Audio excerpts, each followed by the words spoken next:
Attention, le contenu de cette vidéo peut heurter la sensibilité des plus jeunes, vous êtes prévenus. N'ayez pas peur de laisser un pouce bleu, d'activer les notifications et de vous abonner si ce n'est pas déjà fait.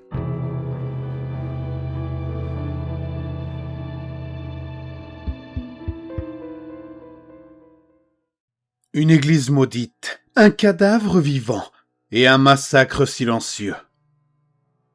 Il existe un petit village en Alabama appelé Saints Glen. Vous ne le trouverez sur aucune carte, du moins pas depuis 1965. Mais on peut encore y voir les vestiges de la ville. Si vous suivez la rivière au sud-ouest de Thomasville, vous le trouverez, quelque part dans les bois entre Jackson et la frontière de l'État. Les autoroutes n'ont jamais traversé cette ville, et la plupart du bois utilisé pour les bâtiments provenait des arbres voisins. C'était une petite communauté pour une secte chrétienne, ou un culte comme la plupart des gens l'appelleraient, dirigé par un prédicateur incendiaire appelé le pasteur Norton, bien que la plupart de ses fidèles l'appelaient simplement le pasteur. La plupart des bâtiments ont depuis longtemps été détruits par la régénération rapide de la forêt. Mais il reste un bâtiment presque entièrement intact, l'église du pasteur. La plupart des gens qui vivaient autrefois à Saints Glen sont soit décédés, soit internés dans des établissements psychiatriques. J'ai réussi à trouver une femme qui n'était alors qu'une petite fille pour qu'elle me raconte ce qui s'est passé le jour où la ville s'est effondrée. Elle s'appelle Marie. C'est aujourd'hui une femme d'âge mûr, en relativement bonne santé mentale, mais qui malheureusement n'en a plus longtemps à vivre. Mes questions ne semblent pas la déranger. En fait, elle semble les apprécier. Elle dit qu'elle doit me raconter son histoire avant qu'elle ne soit perdue à jamais. C'était un dimanche brumeux, commence-t-elle. À la mi-juin 1964, les fidèles s'étaient rassemblés à l'intérieur de l'église. Elle commence à me décrire l'église, mais je m'interromps et lui montre les photos que j'ai de l'endroit. Elle a le souffle coupé à leur vue et refuse de les regarder, sauf pour vérifier que c'est bien le bon bâtiment. Sur les photos, 2 rangées de bancs alignés remplissent le couloir, et sur une estrade surélevée se trouve un pupitre et une vieille cuve en métal servant à célébrer les baptêmes. Derrière le pupitre se dresse une croix en bois et 2 grandes tables de pierre portant les 10 commandements. Marie refuse de continuer tant que je n'ai pas rangé les photos. Alors je les glisse dans ma mallette et elle reprend son récit. Le pasteur Norton avait rempli la cuve pour un baptême, mais aucun baptême n'était prévu. Tous les membres de la communauté avaient déjà été baptisés, à l'exception de Marie. Le pasteur sourit et dit qu'elle serait baptisée à la fin du sermon et que leur famille serait alors au complet. C'est alors que le pasteur remarqua un homme assis au dernier rang, du côté gauche, à quelques bancs seulement derrière Marie. Il portait un costume, mais celui-ci était déchiré et sale. Ses cheveux étaient emmêlés et ébouriffés, et semblaient couverts de saleté. Son visage et ses mains étaient tout aussi sales.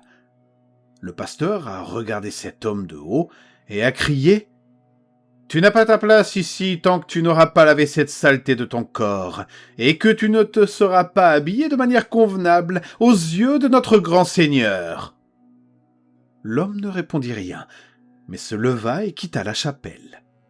Le pasteur poursuivit son sermon, mais prit soin d'ajouter une remarque sur le fait que nos corps sont des temples et que nous devons les traiter comme tels, surtout lorsque nous entrons dans la maison du Seigneur. Les fidèles chantèrent ensuite « A mighty fortress is our God ». Puis le pasteur enchaîna avec son exposé suivant, abordant cette fois-ci la décadence de la société et le fait que la sagesse des hommes n'était que de la folie aux yeux de Dieu. Puis l'homme réapparut, dans le même costume usé, le visage et les cheveux tout aussi sales. Cette fois, il était assis à peu près au milieu du banc de gauche, juste derrière Marie. Elle pouvait sentir l'odeur de la saleté et des détritus, et lorsqu'elle plongea son regard dans ses yeux, elle remarqua qu'ils étaient en quelque sorte vides, comme si toute couleur et toute vie s'en étaient échappées. Il ne la regardait pas, mais continuait à fixer intensément le pasteur. Le pasteur remarqua à nouveau l'homme et interrompit une fois de plus son sermon. « Ne t'ai-je pas dit de te laver? C'est une église, mon enfant, une maison de Dieu !» Une fois encore, l'homme ne dit rien, mais se détourna et quitta la chapelle. L'assemblée chanta « Nothing but the blood » et se rassembla pour la communion. Marie sentit à nouveau cette odeur nauséabonde de terre et remarqua que debout quelques bancs devant elle se tenait le même homme. Il ne s'était toujours pas lavé, et lorsque le pasteur s'arrêta près de son banc pour lui donner le vin, il éclata de colère. « As-tu besoin de te purifier, pécheur ?» hurla le pasteur. « Tu dois te sanctifier. » L'homme ne dit rien, mais cette fois-ci il ne bougea pas. « Es-tu sourd, mon fils? Es-tu muet? N'as-tu pas compris que nous sommes un rassemblement du peuple du Seigneur ?» L'homme ne dit rien et resta assis. « Qu'y a-t-il donc? Veux-tu te faire baptiser ?» L'homme acquiesça d'un signe de tête. « Très bien alors, » soupira le pasteur. « Nous allons d'abord baptiser la petite Marie, ensuite nous te baptiserons. » L'homme posa sa main sur le poignet du pasteur et secoua la tête. Le pasteur devint de plus en plus nerveux, tandis que l'homme levait sa main libre et désignait la cuve en acier. « Très bien, nous commencerons par toi, » dit le pasteur en aidant l'homme à se lever. Ils marchèrent tous les deux jusqu'au bord de la cuve.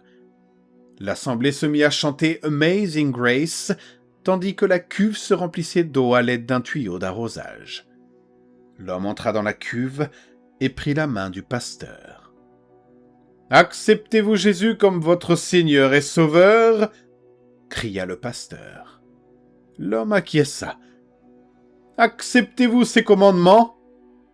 cria le pasteur. L'homme acquiesça.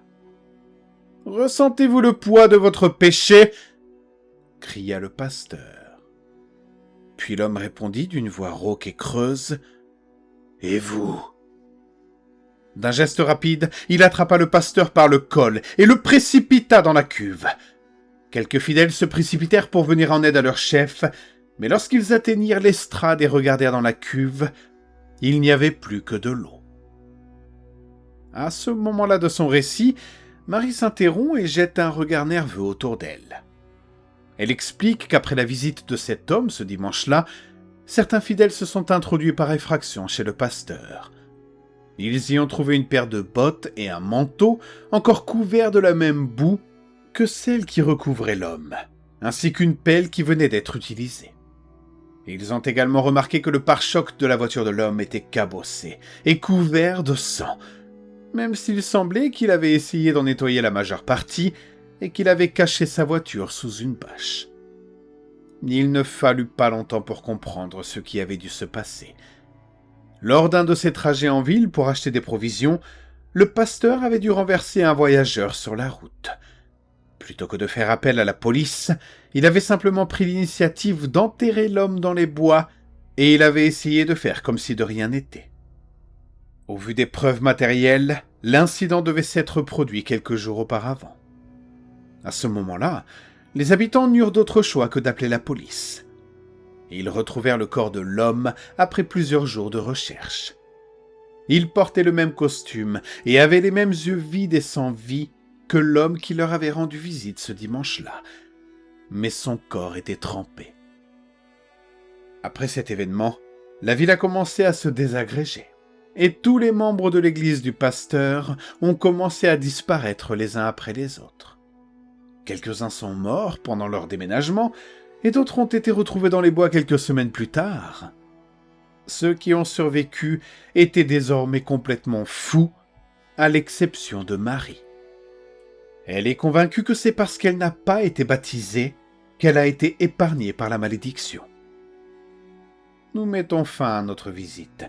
Je reprends les photographies pour les étudier de plus près, et Marie s'enfuit précipitamment de la pièce.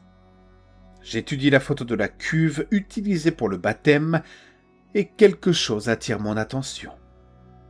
Il y a une légère distorsion sur l'image, près du côté droit de la cuve. Je sors le négatif que j'ai de cette image et le tiens à contre-jour. La cause de la distorsion est un peu plus claire sur le négatif lui-même. J'ai brûlé à la fois la photographie et le négatif, et je ne les publierai pas dans le livre que j'ai l'intention de publier. Croyez-moi cependant, quand je dis que j'ai vu ce qui a tant alarmé Marie dans ses photographies. Accrochée au bord de la cuve, deux mains pâles s'agrippaient pour sortir de la bassine.